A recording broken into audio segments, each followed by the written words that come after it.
And you've just heard Few and Far Between, the new release from Calum Baird, and I'm delighted to be joined by Calum now. Hello, Calum. Hi, Ali. How are you getting on? I'm well. I'm really well. So tell us about Few and Far Between. Okay, the track's quite an old one. I actually wrote this way back about 10 years ago in 2013, and I put the song out on an old EP, my first EP that I ever released back in 2014, which has been discontinued. It was called Nothing to Lose. Mm-hmm. I had a load of songs on there that I just didn't play anymore, and the ones I didn't play them in the style they were recorded on the EP, so it wasn't really a fair, or in my mind, a fair or accurate reflection of where I was. But as well, the songs that were on there, I started performing live back in 2013, and I didn't really have a set list. I had one or two songs I'd written myself, and then the rest were just like Bob Dylan or Smith's covers, like thrown in there to make up the numbers. So I was frantically trying to write original materials so that when I was going out to play gigs, I was doing my own songs.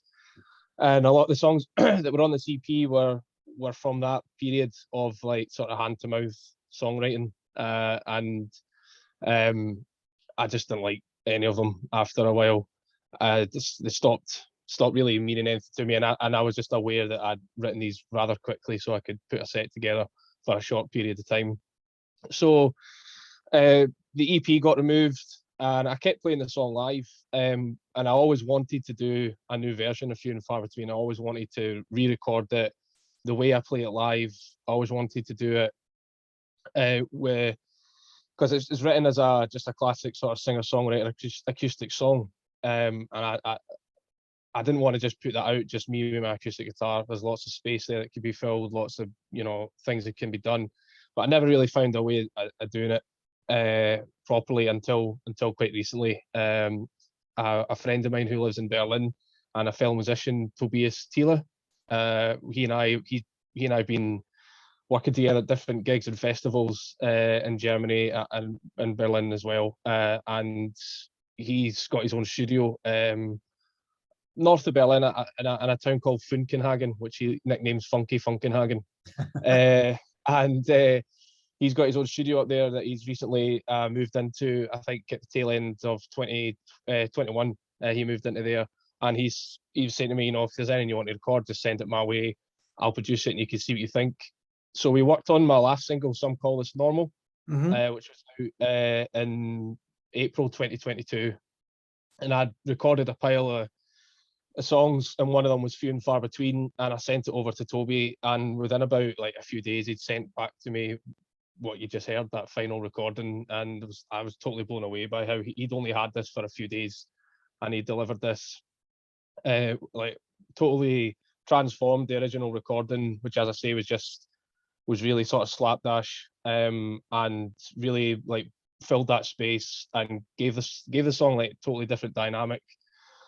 And I rewrote some of the lyrics as well to sort of update my own point of view from that time. As I say, I wrote it summer 2013, so nearly 10 years ago. I like to think I've changed a wee bit since then. So I wanted the lyrics to sort of reflect that, like, change in attitude. So yeah, that's the real history of the song. It's quite an old one, but it's a new one at the same time. It's nice and complex. Would you do that because it's worked so well this time round, collaborating in this way? Would you think of doing that with other older songs of yours? Possibly, yeah. I mean, I've got a few that, again, I think there's one other on that that was on that EP, Nothing to Lose. And if you're out there and you've got that downloaded or you've got a CD of that, then fair play to you. Like, you're in a rare like category of folk. So well done. But there's another song in there called Let Me Know, which I still play live. It's quite long, so I probably wouldn't put it out for radio. It's like 6 minutes long, so it's a little bit like of a commitment for a radio show. But it's another one I wrote back in 2013 at pretty much the same time as Few and Far Between when that first got written. And there's a version of that I've put on Bandcamp, which is pretty close to the Nothing to Lose version, I guess, fairly similar. And again, there's lots of space there. There's lots of dynamic to do something a bit interesting with it. So certainly I'd like to I'd certainly like to revisit how that could be done. Because a lot of the songs when I wrote them and I was going through a heavy like Bob Dylan, Neil Young phase at the time. So they're written sort of more or less mimicking or copying or trying to interpret what they're doing for my own like needs. So I'd like to sort of see if I could do that in a more like contemporary folk songwriter style rather than what was going on in the 60s, 70s, 80s and so on. And I'm actually going out to Germany on the 6th of February to spend a few days at Toby's studio recording some new material, and maybe let me know might get slipped in there as well. We're maybe thinking about building towards an album or a couple of EPs for later this year. I'm trying to like just get new material out. I only had the one song come out in 2022 and it really frustrated me. I just lost a bit, more or less just lost track of time. Easily done. I got to November and I was like, oh, I've not released anything for 6 months. This isn't really good enough. So, or 7 months actually. So I wanted to like, so I kind of want this year and maybe next to have a bit more coming out, like a bit more material coming out from me. It still sounds really cool, doesn't it, to say I'm going to record in Berlin? Oh, aye. Pop, Reed, Bowie, Baird, you know, you got that idea. Aye. So no, definitely. Like I've been playing over there since 2016. I played in a nightclub in 2016 and felt totally out of place doing my folk and singer-songwriters songs in this like really like hip hop nightclub, but who cares? I played the set. But and then after there I started playing sort of folk gigs and then festivals and other events like that. And so I feel like Berlin and my music have like, it's something when I think about Berlin, I think about performing there now. It's not just somewhere I go for a holiday and to look at the sights and stuff like that. Like it's somewhere that it feels like I would want to play there. You know, if I ever go, I'd like to try and get a gig there. Sort of that place for me now. And you say it's 10 years since you started releasing your songs and getting them out there. I'm guessing how you, maybe not how you make music, but how you release music and how you approach all of that kind of things has changed a lot in those 10 years. Yeah, I mean, definitely. When I was writing music, I was sort of, I guess most musicians do this, maybe some artists, you know, painters, poets, that sort of thing. When they're starting out their craft, their trade, whatever you want to call it, they look at like what somebody like Cezanne's done and they think, all right, that's quite nice. I want to try to do that, and then I'll do my own thing over time. And for me, I've been listening to music forever, I guess. Always had a passion for music, and when I was in my early teens and I was starting listening to more and more like singer-songwriter music, and it started to like just drip by drip have an impact on my consciousness. Yeah. And I wanted to, you know, it's one of those things when you're 18, 19, you're like, sounds easy, I'll do that. And so I started to write music that was based off of Neil Young songs, based off of Dylan songs. And then from there, it sort of progressed into like, I like to think I have my own style for writing music now, or have my own like way of coming up with lyrics, or my own method for writing. But still sometimes, I mean, the last song that I brought out, Some Call This Normal, I actually wrote that more or less by accident. I was out for a run and the lyrics started popping into my head and I couldn't remember. I didn't have anything to write down the lyrics, so I sang the lyrics to the tune of Nobody Told Me by John Lennon. Mm-hmm. And it took me months to write the song because I couldn't disentangle Lennon's song with my lyrics, and it was just getting on my nerves. So I still kind of do that old style of like writing something off the back of another person's song and interpreting it and trying to take it another way. Still sometimes do that. I think what's most changed about my music is the way I release it. In my head, when I was releasing music, and I was an independent musician, independent was taken to the nth degree. Like I had to be absolutely me and only like my labor could go onto this material. And you know, if you're an independent musician out there and you have that attitude, that's admirable, but it only gets you so far because you have to use social media, which isn't yours. You have to use like distributors, which aren't yours. So if you're going to be using that sort of technology to get your music out there and spread your brand, I guess, then you're clearly open to using to working with other people. So I've eventually just sort of like slowly thawed on that has to be me and only me sort of thing, and that's had an impact on my songwriting as well. And I'm now at a stage where I'll write a song and I can tell just by playing it to myself and then recording it, I can hear all the gaps, I can see all the gaps, I can like sort of feel in the song that there's like a sort of kernel there, but there needs to be more in the song, like, to make it more interesting to listen to. You know, after a while of playing a song live, you get sort of like tired of it, and the recorded version, you can do more with it. So I think that's something that's changed over time, is the way that I'm more open to, you know, independent isn't such a strict, like, it has to only be me. You can work with other people, and I've sort of learned that. And that sounds stupid, but it's the truth. Like, I've sort of learned over time that you can be independent and work with other people and use other means to like keep yourself, you know, on the road, so to speak. So is that kind of, as you say, thawing of your original standpoint led to collaborating with someone else, you know, being able to send someone in another country your songs and get feedback and get them to work on it as well?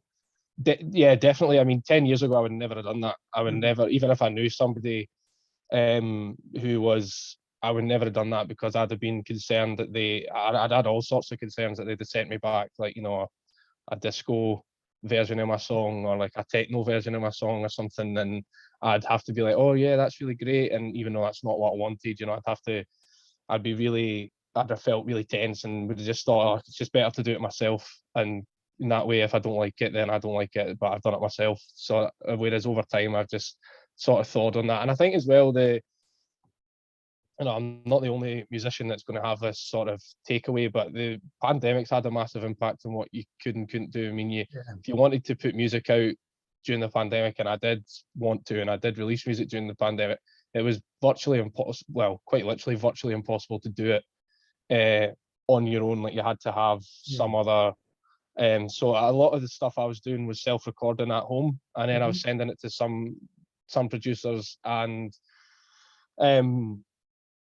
they produced it based on what I was saying I wanted done. But even still, I listened to some of the tracks and I think, I can hear the limitations in like my own music, my own like performance on the record. Like, so some of the guitar work, I'm not happy with. Some of the piano work, I'm not happy with. Some of the keyboard work, I'm not happy with. Like, so I could hear the limitation there. And what my song that I brought out in 2021 called Full Ravig, that was the I sent that to Toby. I had that recorded, and then I did a tour of Germany in August, September 2021, and I met Toby on the tour, and I played him the song, and he was like, okay, like, I really like this, but send it to me and I'll produce what you've got, and then you can tell me what you think.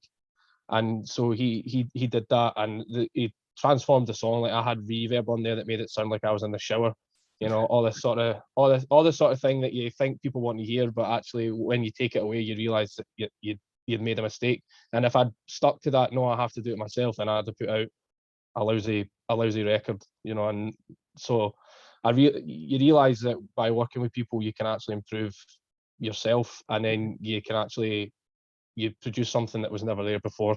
And that's something that's like been part of this thawing process. And I think the pandemic was really like the big, maybe the straw that broke the camel's back, but probably something more like a hammer smashing through a glass door. But when you find a producer, I guess, who you begin to trust and you think, yeah, they know what they're doing, it's a bit like the relationship between a writer and an editor. You know, there has to be a real trust there that, you know, that makes the final thing better. Yeah, I mean, Toby's always been somebody who's, you know, he's been really nice and enthusiastic about my music. Even when I would go out to Berlin and I was playing solo, and you're doing like really stripped back acoustic versions of songs, he was always somebody that, I suppose, like, saw the potential in my music, to use that sort of language, if that's acceptable. But he was always encouraging my music and like what I was doing, and liked my style on stage and liked the way that I sort of presented myself and presented my music. And we've played 3 or 4 different festivals in Berlin together. We've sort of crossed paths on tour in Germany together. So he's always been someone that's been really encouraging and asking me to sort of think about how my music can evolve. And at this first I was like, well, it's my music, I'll decide. Yeah. But then over time you start to realize, well, and I mean, as well, Toby's a great musician and songwriter of his own. He produces his own music, and I listen to his music that he's produced himself. He's got albums, singles, live and recorded albums out there. And the production work's always been very impressive on his work. And I guess that sort of seed was planted when he played me his album that was out. I think the album was called in German, so it's German, Alles kann anders sein, which I think means everything can be different. I think that's what it means in German. And he played that to me before it came out. So I was over there in 2018 for a festival, and he played it to me in his apartment there, and he had this incredible, probably still has it, incredible like surround sound system, and the crispness and the quality was just unbelievable. And I guess that seed was sort of planted in my head that if I needed to, Toby was there to.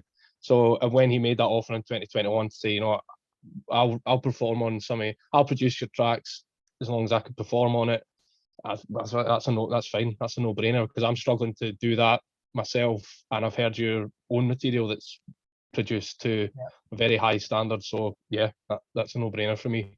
Whereas 10 years ago when I first wrote Few and Far Between, I'd be like, it's my baby, like, I can't let it go. I totally get that, absolutely. So now Few and Far Between's out. What's your plans for the rest of the year? You mentioned you're going to play live. Yeah, so I've got a couple of gigs coming up. I'm looking at there's a festival happening in Edinburgh that I've confirmed that I'm going to play, that I'm interested in playing, but I can't quite confirm I'm going to be there yet. There's still a couple of other things to be firmed up, but that's at the end of January. It's going to be in Edinburgh. It's going to be it's going to be a big festival. There'll be a lot of talk about it. I would assume there's some big acts confirmed to play it already. So I'm excited to be part of that. I'm going to Germany in a few weeks, 6th of February, I fly out and playing a gig there. I'm playing 2 gigs actually in Berlin. I'm playing in a cool sort of independent bar called Bites. Mm-hmm. No idea what that translates as in German. You'd have to Google it. I've played there before and I still don't know. And it's a really nice independent bar with great folk running it, and a great system, great stage. It's a really cool place. It has folk that go in there and play chess as well. I think on a Sunday night, so it's quite fun having a beer and watching them destroy each other at chess.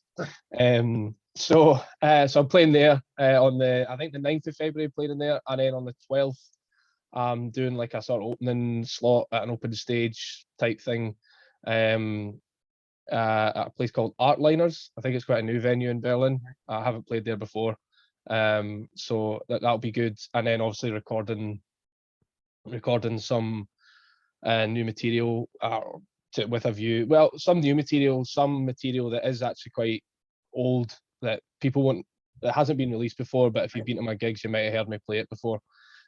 So a mix of, I think there's about 10 songs that I'm hoping to record when we're out there, as well as playing 2 gigs. So hopefully my throat holds out. Hopefully I could do several one takes. Otherwise it's going to be a tough week. And then after that, when I come back, it will just be a case of trying to decide if we go for an album, or just do a few more singles to tease, like an EP or something like that. I mean, I haven't released an album since 2015, right? And I really would like to release another album, but when you release the album, it's totally different to releasing a single. Yeah, the promo work you have to do for it, and it is work. It's not just something, I've got 5 minutes here, I'll just, it is work. You've got to really you really got to build it. And it's quite you know, I said there, oh, few and far between, you know, it's my baby. The album is like your baby. You have to be very like you have to sort of push it, and it's quite a commitment. So I need to sort of, if I'm going to do that, I need to really build myself up mentally for what that takes. It's not just putting an album together and then you put it out and suddenly everybody loves it. You know, that you've got to really work at it, and then it's about picking the strongest singles and stuff like that to put forward. So so I'm not sure. I think the part of my brain is saying, oh, it'd be easy just to do a 6-track EP. Easy to do that, or maybe do 2 of those, you know, a 6-track and then a 4-track EP at the end of the year. But I'm not sure. Certainly, it would be good to have. Well, it's a bit of a football cliche, but it's a good decision to have to make. You know, if you've got 10 songs that are recorded and well produced, and you're not sure whether to make an album or 2 EPs, then that's a good position to be in. So hopefully, this time next month, 4 weeks time, I'll have 10 songs that are strong for that I could do anything with. So that's really where I'm looking at the moment, is just where I'll be at the end of February, and take it from there, and just trying to play live as much as possible. I think live music's really suffering right now. It's really difficult to get. There's loads of great bands out there, and you'll know this yourself, who have got, you know, several hundred or 1,000 followers on this social media or on Spotify or whatever, and then they struggle to get 10 people in a room because live music's just really not viable at the moment. So just playing live as much as possible, and just trying to keep that going, keep that sort of like public facing aspect going, because I like performing. I haven't really met a musician yet that doesn't like performing and getting out of the house and trying to split. I met a guy on Saturday night. I was playing a gig in Whistle Binkies in Edinburgh, and he was sat there all night just having a drink with his partner, and he came up to me at the end and was like, oh, that was, you know, really good, and we were chatting away for a good half an hour. And you just, you know, if I hadn't been there, you would never met people like that. So it's, and he bought a CD as well, so shout out to Dave, who bought a CD in 2023. Thanks, mate. So it's true, you know, I've been now going back to live gigs after not going for so long. It's such a lovely thing to do. It's not just that you're seeing live music, but you're meeting people that maybe you haven't seen for a couple of years, or that share your musical taste, or whatever it might be.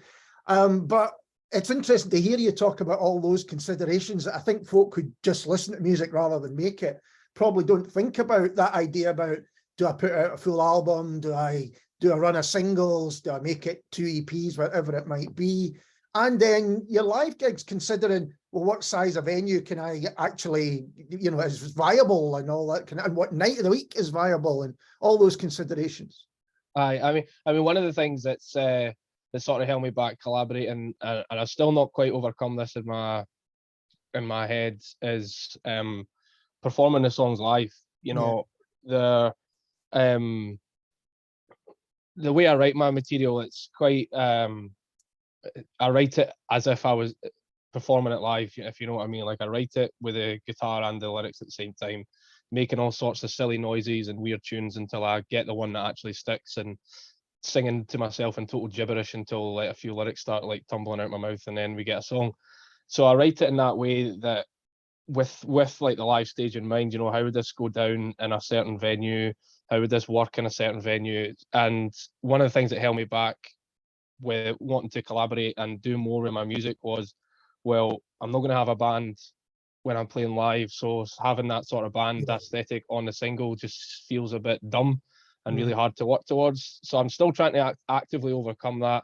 And there are some times where I play 1 or 2 of my songs that I've written recently that I'm like, oh, I really wish people could hear this like the way I want it to be heard, because it took me a lot to go from, oh, this is just going to be a singer-songwriter, me with my guitar and a harmonica, and if people don't like it, then that's up to them. It took me a lot to get from that to this, okay, we'll add something else, we'll get rid of the harmonica for a few songs, and we'll do an electric guitar, or we'll do like a bass guitar or whatever, do a slide guitar which is on some Call This Normal. We'll do that, and then go back to the live performance and the harmonicas back in, and it sometimes feels like there's like something missing. Right. So that's something that I think I'm going to struggle with over the next while, is writing songs or recording songs, and Toby doing fantastic work on it. and then going out to play these songs live, and then it's just stripped back to the basics. I think I'm probably going to struggle to get over that. Maybe that's just struggling to get over myself, actually, if I think about it. If I think about it actually deeply, it's probably just struggling to get over my own problems with the track. Yeah. It's an interesting point. If people had bought the album and then they want to go and see you live, that they might, and it was so different. But then on the other side of that, there's a lot of bands, particularly recently, who have quite big productions, but when they go live, they have either full bands, but they also sometimes play them just, whoever they make. Broken Chanter's a great example.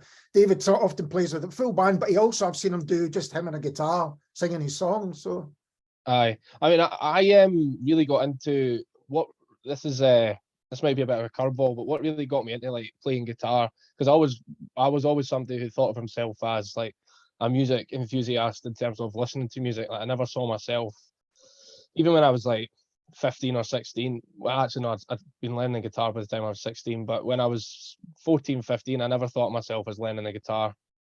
I started learning it when I was 15, which was quite late. I think most people start learning when they're 10 or 11 or something like that. But I'd spent a lot, when I was growing up, I used to love Oasis. I was a big Oasis guy, and I probably would have died on a hill for Noel Gallagher, actually. I was that determined to love Oasis. And he did this really interesting, back in 2006, he did this really interesting set that he sort of took on tour, and it was on YouTube for a while. It was somewhere in Paris, and it was just him and his acoustic guitar with somebody on the drums, and I've completely forgotten the guitarist's name in Oasis now, the last guy they had. This would never have happened 10 years ago either.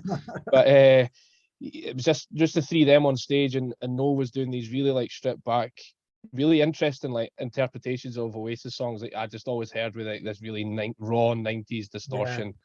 Yeah. And really interesting stripped back acoustic versions, and I thought, all right, okay, so that's cool, and really started again to sort of seep into my consciousness. And then I saw other musicians do stuff like this. I saw Neil Young's I think on the BBC in the 70s doing his live performance of Harvest, and I remember watching him do Heart of Gold, really stripped back, which didn't have the backing vocals and stuff like that on it, and thinking, wow, this and so I get from there, that's where I started to want to learn guitar, because I could see that you didn't need a full band to do a performance.